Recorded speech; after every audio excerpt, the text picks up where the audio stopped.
Frankie.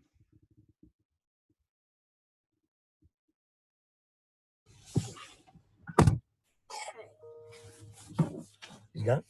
Hey, how are you? Hello. Frankie. Hey, hold on. Let me see what's going on with audio.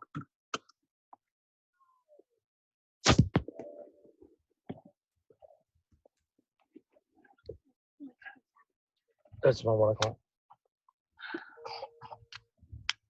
What? You were on video conference this entire time. Well, call him back. I'm not going to interrupt you.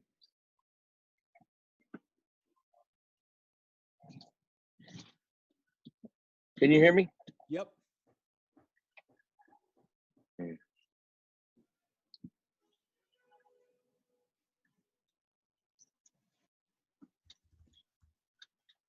ready to go, Frankie, or do you need a few more minutes? Can you hear me okay? Yeah. Okay, cool. I couldn't tell what was going on. Yeah, can you hear me okay? Yeah, I can. I didn't do the video option. No, So that's I'm fine. driving. This is just audio. Okay, great.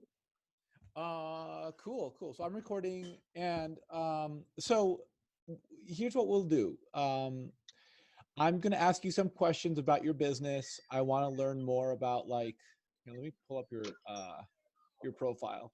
I want to learn more about how you got into the intelligence automation business. Tell me about your advertising business, Potenza.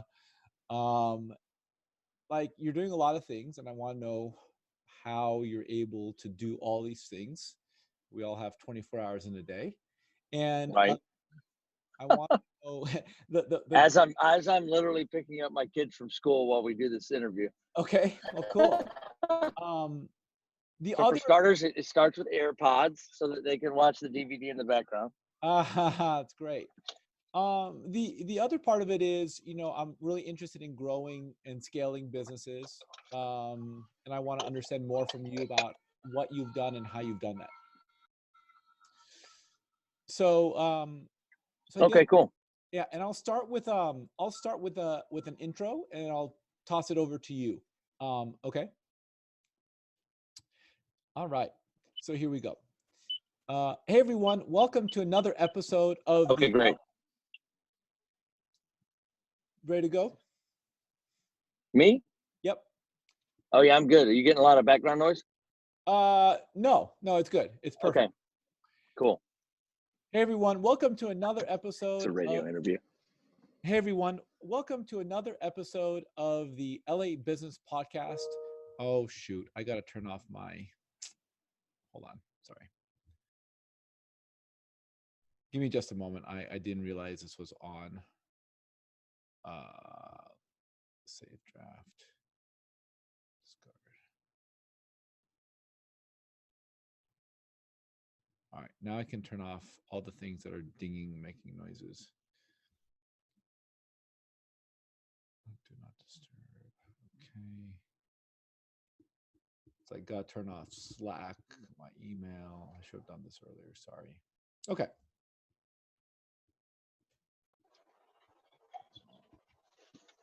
Now we'll start the intro again. Hey everyone, welcome to another episode of the LA Business Podcast. Today we have Frankie Russo as our guest. He's the founder and CEO of 360 Degrees Intelligent Automation, Russo Capital, and Potenza. Frankie, thank you so much for being with us. Tell us a little bit about yourself and what your three businesses are and how you got into a situation where you have three businesses all operating at the same time.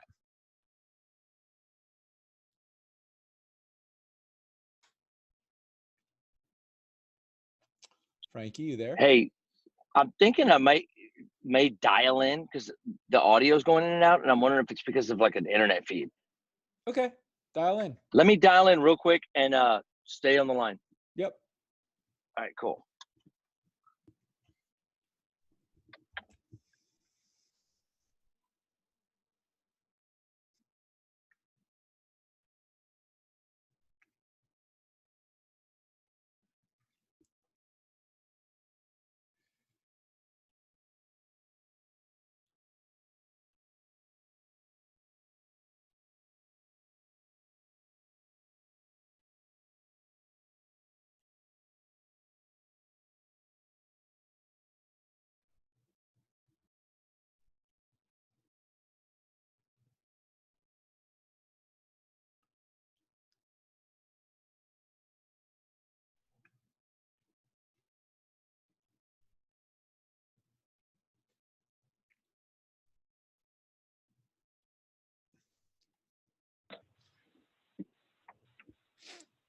All right, there we go.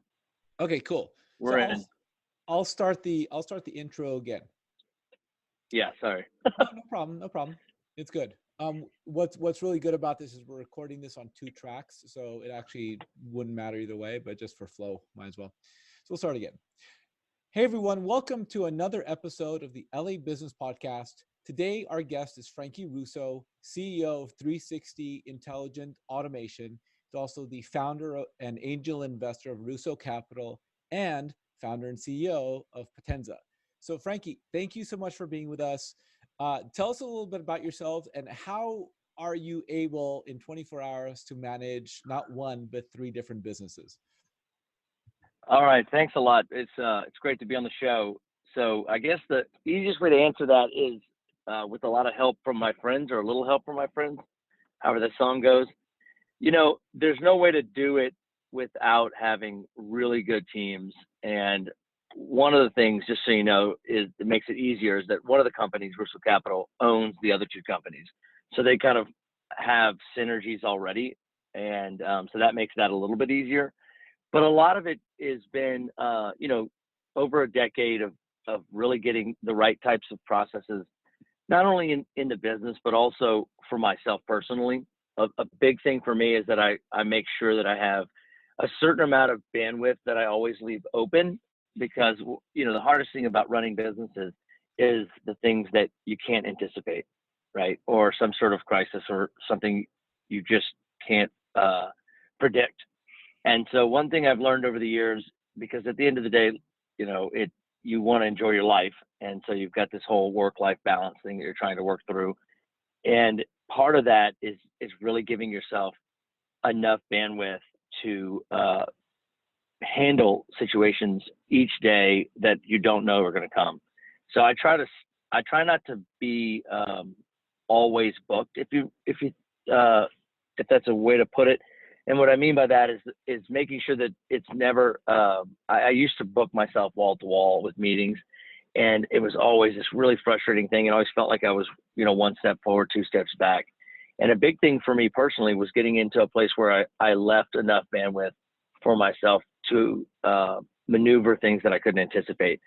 But the other piece of it is that if you want to have multiple companies, it's fine, but you have to have good operators and you have to have good staff and teams to be able to really fulfill the vision and the product of each one of the companies without you having to personally be in the middle of all of it, which takes a while for people to transition from being self-employed to then being a business owner to then thinking and operating more like an investor.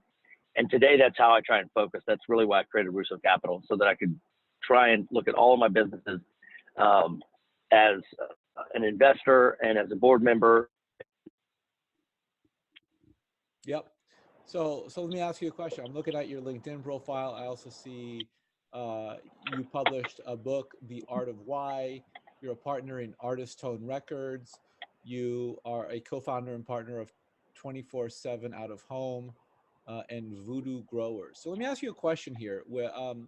Tell me about. So first of all, what came first? What was the first thing that you did that led you down the path of having all these um, connections and businesses running? Yeah. What's funny you ask is what came first isn't even on the list. That was actually a mortgage business before the mortgage crisis. And the short story is that there was a mortgage crisis and it fell apart. But after that, or during that time, I created this little graphic design company on the side, and it was actually for my little brother. And we created that. And when everything went under with mortgages, the only thing I really had left that we could utilize that wasn't heavily regulated was Potenza. And at the time, it really wasn't much. It was just a little graphic design firm. And we were able to really kind of build everything around Potenza for a long time. So the original of all of these companies was actually Potenza Inc. And we designed it so that we would have a company that could help other businesses grow. And that's where a lot of the experience came from. That's where I was able to, have my second run at starting a company from scratch. And it allowed for me to work in a lot of industries really fast and see how their businesses worked without having to work for them personally. And I just continued to kind of grow my team. And then that evolved about 5 years in when I realized I needed to be in the technology space. And that was really where the journey led me to get into 360 IA, was basically because as a service company, Potenza Inc., we didn't have what we needed to be successful. As data and technology and media was changing rapidly, we needed to have something that helped us. And sorry, we're going to pause that. I had a kid jump in. They're always jumping in and out. Yeah, right. Okay, I don't know where to stop off there, but basically, that's interesting. But yeah, so that's kind of where it started. You know, the thing about Russo Capital and the way I'm able to be involved in so many different companies is that, especially like the record label and the Voodoo Growers, which is for cannabis farm out in Oregon, and you know, some of these other pieces, I'm not the main driver. And that's really the theme for where I'm headed next and what Russo Capital is all about. I'm the main 100% owner of 360 IA and Potenza Inc.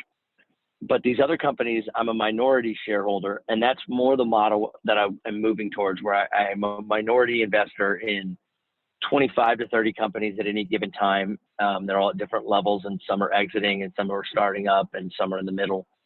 And so that's kind of the vision for the next 5 to 10 years. And for a long time, I thought I would kind of wait to do that till I was older. And I'm basically realized that if I do it now, I can utilize the same model with everything that's already in place. And that's a big part of how I'm able to do it, is that most companies that I'm involved in now, I'm not the main person trying to start it from scratch. So so it sounds like a Potenza and 360 IA are your two main drivers. Like that's what's driving your revenue. That's right. Yeah, they're the big ones right now. They both have been very fast growing companies. Potenza made the Inc. 5000 list 6 years in a row, and just this last year, 360 IA made the Inc. 500 list, and they had 1,600% growth in 3 years. So okay? So I run an advertising company. We're focused on media, exclusively, no creative, none of the marketing drip, email drip campaigns, none of that, no website building and or landing pages, just full on media buying. So how do you grow an advertising agency for 6 years that keeps it on the Inc. 5000? Like, what are some of the factors? Okay.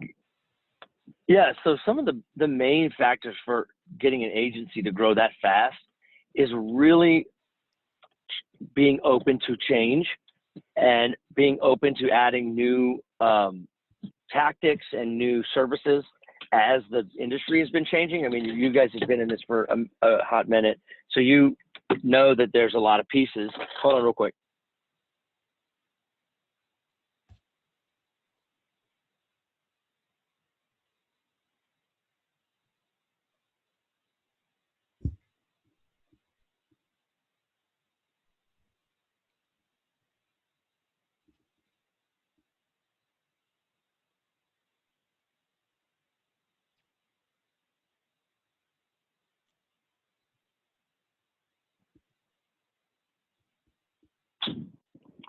All right. So anyway, so a big part about that is really focusing on the client and whatever the client needs. So for us, the way it happened was pretty natural as far as the fast growth. We just would get a client and we would look at their industry and we would really go all in to try and serve all the different aspects that they needed, which for a while we were kind of a mile wide and an inch deep. And, it wasn't until about 5 years into Potenza that I think we started to realize what we even were as a company. Because for a long time it was, yes, what was the question? And, that's kind of how we built the business. But, as we, yeah, you can't really continue. You can't do that forever. It's great when you get started.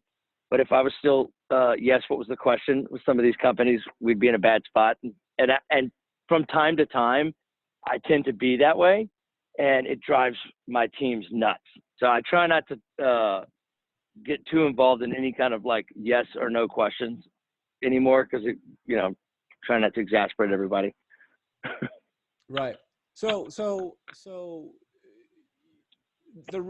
it's interesting. I'm glad we're talking, because the core reason why I started this podcast is because we had some really great growth over the last 3 years. So we're also on the Inc. 5000, and basically I was like, okay, well, I think we've maxed out on the way we've grown is we've done a lot with partnerships. So we work with agencies and consultants, and it's come out of my just whatever network and relationships that I've had.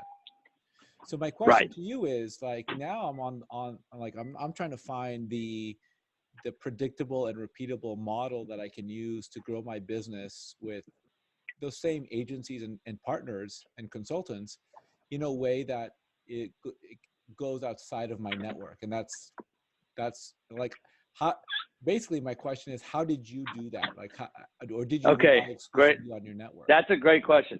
No, absolutely not. I did not rely exclusively on my network. So what happened for me is I looked at the industry, the agency industry and the broadcast industry. And what I did was I identified what the Achilles heel was for both of those and teamed up with those companies. So I was able to get into over 100 markets very quickly by teaming up with different broadcast companies and advertising agencies that didn't have the type of technology and the type of data usage and automation that we had. And up until recently, our product, 360IA, was fully white labeled by other companies. So we had over 200 different companies white labeling the product. So they all had their networks. And so you can see how that can expound exponentially when you do it that way. It's kind of funny. I always laugh. I never have liked multi-level marketing. Yep. I've always kind of not been a big fan of it. We've all tried one of them. But I've always said that if I owned the product, I would love multi-level marketing. So if I was the guy who owned that crazy powder with the mushroom from Africa that cures cancer, but can't quite get the FDA approval because they don't want you to know about it because they rely on medical. You know what I'm talking about? As long as I own that weird powder that cures cancer, I'd be fine with multi-level marketing. And it's funny, I don't own the product for multi-level marketing, but it's kind of in the same vein where I've got broadcast companies and TV station companies selling it to ad agencies and ad agencies selling it to clients, and going back and forth. And basically everybody gets a cut. So I became a wholesale business. And I was able to use my technology as a white labeled program that they can bundle with other media and kind of change the way in their markets around the country the local businesses look at them. So it actually was born out of this need for broadcast companies to reinvent themselves as spot TV and all the traditional media landscape was changing rapidly. And we've done that in a pretty big way, especially in automotive. We have a division called 360 Auto that is probably our most powerful product of all my businesses. And that's really become a huge leading force for us. So basically it's providing a solution that can be white labeled by other companies and helping them succeed. Yes. And basically that's, to me, that's really what the art of why was about on like a personal and business level, is that the why or the purpose for all of us is helping others. And when it comes to business, if you create a business that's designed to help other businesses grow and to do it in a very tangible way where you're partnering up with them and you're doing a revenue share or something that everybody's got skin in the game and nobody gets paid unless we all get paid, and you create something like that can really help create jobs and revenue and grow businesses that aren't just yours, if you find ways to sync up into that, your business will always be growing fast.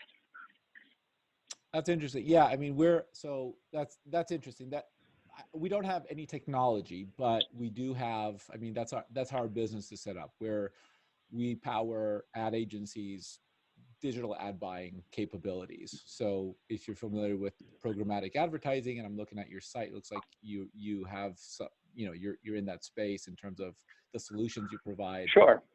So what exactly? So right. So what exactly does 360 IA do? Like, I'm looking at social, I'm looking at display. Like, what is it? What does it So do? the best way to think about 360 IA is not even about the media. So the way I approached this whole thing was that everybody is selling media, right? And so there was traditional media, also there's digital, everybody's getting into digital. And today it's just media. And the new thing isn't traditional or digital media. The new thing is technology and data. And everything that is going to drive media in the next 10 years will be led, and at the heart of it will be how you use intelligent technology and big data to really change the way that the consumer's experience happens. Sure. So the way 360 IA technology is, it's broken into 4 pillars. The first is called the 360 target, and in the automotive space, we call it the auto target. And that really is the biggest, most powerful piece, is that we identify who people are that are going to buy large products like real estate and furniture and automobiles in neighborhoods that local companies are trying to serve. We can identify people in many cases before they start shopping. And once we do that, it allows for us to utilize the CRM. So our tool also has a CRM in it. We call it a CXM, which is the customer experience management tool. Mm-hmm. And the CXM is designed to be like an original older model of a CRM, but enriched with all this third-party data around the person, so that the relationship that you do build as a sales force is more unique, it's more customized, and it's more in line with what consumers have come to expect from their experience. And you see this a lot in e-commerce, where it's all automated and there's not a lot of people involved. So ours does involve the people, because we're working with companies that have sales forces in many cases. And what we've done is we've made all of our marketing, or at least the majority of our marketing that we're spending on digital and direct mail and television products like over the top, all of it is designed to be addressed to the individual. And so we call it auto targeting.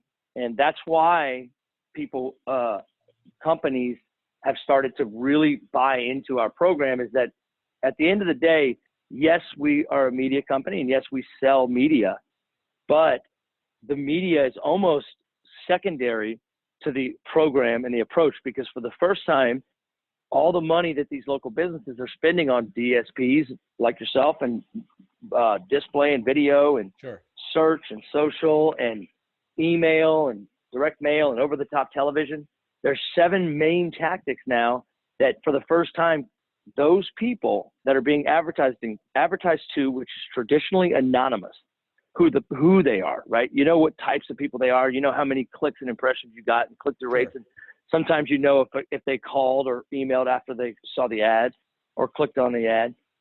But this takes it a step further, in that we now dictate who is going to be in these 7 tactics. Now that the technologies have advanced, where we can share that type of data as long as we're the author of the person data. So everything comes back to the person. So and everything that we do is about people. So Frankie, if I upload an email list, will 360 IA give me information about who the customer is? Exactly. That's one of many ways that we utilize the data. So let's say you have a customer data list. Mm-hmm. We sync up to first-party data with each client. So their CRM, their accounting systems, their inventory systems, and their website, we sync up into all that. Yep. So we have a lot of first-party data that we're marrying and merging against over 200 different databases of third-party data. And so the way that works is we then are able to create these robust profiles around not only your existing customers, but identify the customers that you are going after in an effort to gain market share.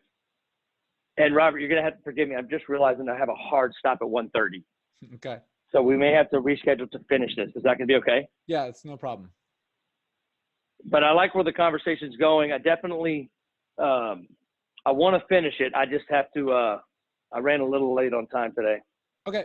So we'll end now. And if you could reschedule, let me know whatever. Yeah. So did you work with Natalie on this at all? Yeah. I'll send an email to Natalie. Okay. Well, yeah, see if she can set something up. I definitely want to finish.